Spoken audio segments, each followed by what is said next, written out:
Hello guys, তোমরা কেমন আছো? আশা করি ভালো আছো। দেখো, আমি সবজি কেটে নিয়েছি, চিকেন রান্না করব, দেশি মুরগি মাংস।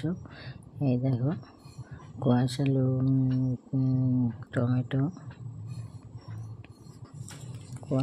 টমেটো, কাঁচা লঙ্কা, পেঁয়াজ আর রসুন কেটে নিয়েছি। এই দেখো, মুরগি মাংস, এই যে দেশি মুরগি মাংস।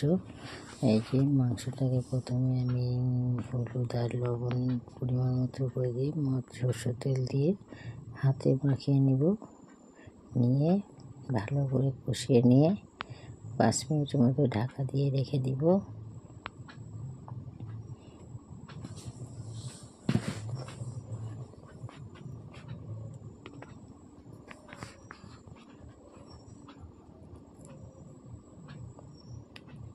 এই দেখো কি সুন্দর মাংসটা দেখতে খুব সুন্দর, খেতে খুব টেস্টি হবে। কচি ছোট মুরগি।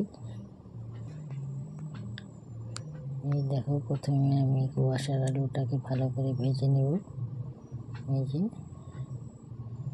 ভেজে নিয়ে নামিয়ে রেখে দেবো। পরিমাণ হলুদ আর লবণ দিয়ে ভালো করে ভেজে রাখবো। ভেজে নামিয়ে নেব। তোমরা দেখতে থাকো কেমন করে আমি মাংস রান্না করছি। তোমাদের দেখে পছন্দ হলে লাইক, কমেন্ট, শেয়ার করে দিও আর চ্যানেলটাকে সাবস্ক্রাইব করে দিও প্লিজ। এই দেখো, ভাজা হয়ে গেছে, নামিয়ে নিলাম। এই দেখো, সব মশলা বেটে নিয়েছি। আদা, রসুন, পেঁয়াজ, লঙ্কা, কাঁচা লঙ্কা অল্প পরিমাণ দিয়েছি। আর পরিমাণ মতো করে হলুদ আর লবণ আর জিরের গুঁড়ো দিয়ে দিব। এই যে দিয়ে একসঙ্গে করে নিলাম। নিয়ে পরে আমি তেল দিয়ে দিলাম। তেল দিয়ে ভালো করে ভেজে নেব মশলাটাকে।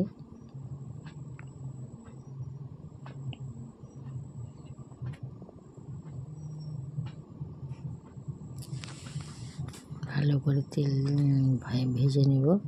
এই যে লঙ্কার গুঁড়ো দিয়ে দিলাম অল্প করে। আগে কাঁচা লঙ্কা বেটে দিয়েছি, আর তাই অল্প শুকনো গুঁড়ো দিয়ে দিলাম। নাহলে দেখতে ভালো হবে না। তাই এই যে এখন আমি মশলাটা ভাজা হয়ে গেছে। এখন আমি যে টমেটোগুলো আর পেঁয়াজ কুচিগুলো দিয়ে দিলাম। দিয়ে ভালো করে নেড়ে চেড়ে কষিয়ে নেব। নিয়ে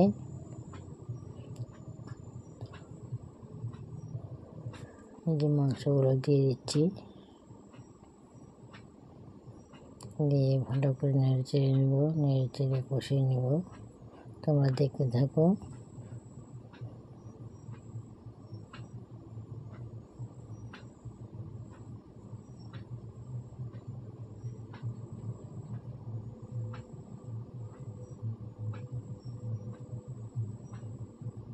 সব মশলাগুলো আগেই আমি একসঙ্গে করে নিয়েছিলাম, তাই এখন আর দিতে হচ্ছে না, আগেই দিয়ে দিয়েছি।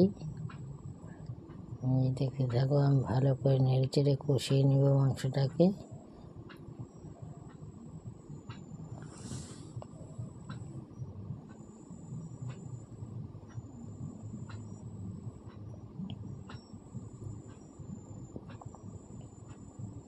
এই যে কুয়াশার আলুগুলোকে দিয়ে দিলাম।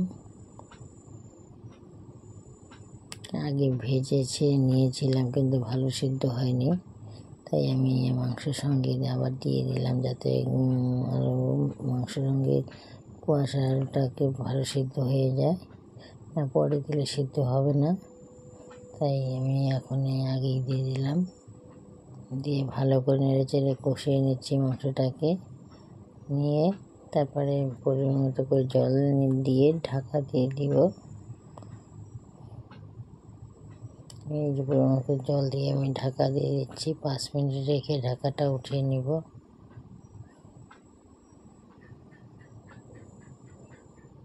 ঢাকা দিয়ে দিলাম, দিয়ে 5 মিনিটের মতো রেখে ঢাকাটা উঠিয়ে নিলাম। দিয়ে দেখো, এই মাংসটা অর্ধেক সিদ্ধ হয়ে গেছে, এখনও ভালো করে সিদ্ধ হয়নি, পুরো সিদ্ধ হয়নি। দেশি মুরগি মাংস, তাই দিয়ে সিদ্ধ হতে অনেক দেরি হয়, তার জন্য ভালো করে কষিয়ে নিচ্ছি।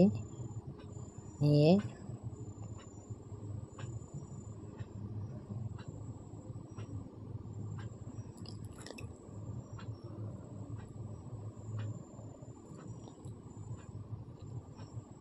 পরিমাণ মতো করে জল দিয়ে দিব।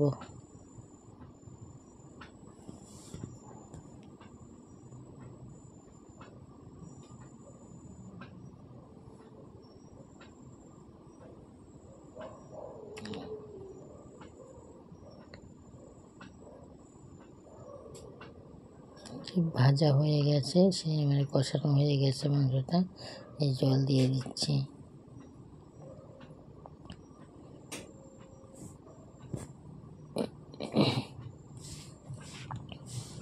এই দেখো অল্প করে জল দিয়ে দিলাম। এই দেখো কাঁচা লঙ্কার তরকারি, তাই কেমন কালারটা ভালো আসেনি।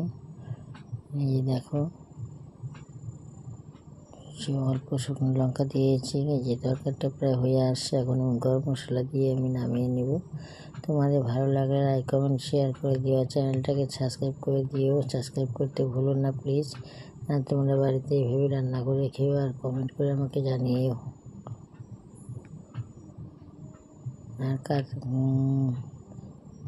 আর তোমাদের কে কে খেতে ইচ্ছুক তোমরা এসে পড়ো, মাংস খেয়ে যাবে।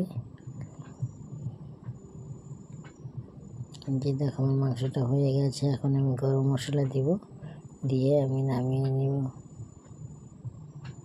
দেখো কি সুন্দর হয়েছে, খেতে অনেক টেস্টি হবে, কারণ দেশি মুরগির মাংসটাই কাঁচা লঙ্কা দিয়েই রান্না করেছি বেশি, শুকনো লঙ্কা কম দিয়েছি। এই যে গরম মশলা দিয়ে দিচ্ছি, আমি দিয়ে 2-3 মিনিট রেখে আমি নামিয়ে নিব। তোমাদের ভালো লাগলে লাইক কমেন্ট শেয়ার করে দিও, চ্যানেলটাকে সাবস্ক্রাইব করে দিও প্লিজ। সাবস্ক্রাইব করতে ভুলো না। আবার দেখা হবে পরের ভিডিওতে।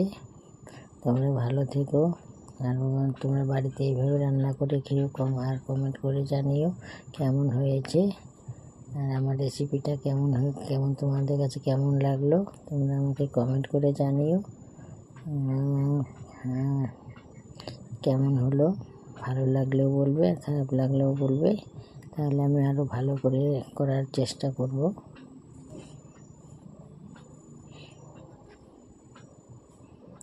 এই দেখো আবার দেখা হবে পরের ভিডিওতে। এই যে আমার মাংসটা হয়ে গেছে, এই দেখো কি সুন্দর হয়েছে, খেতে খুব টেস্টি হবে মনে হচ্ছে।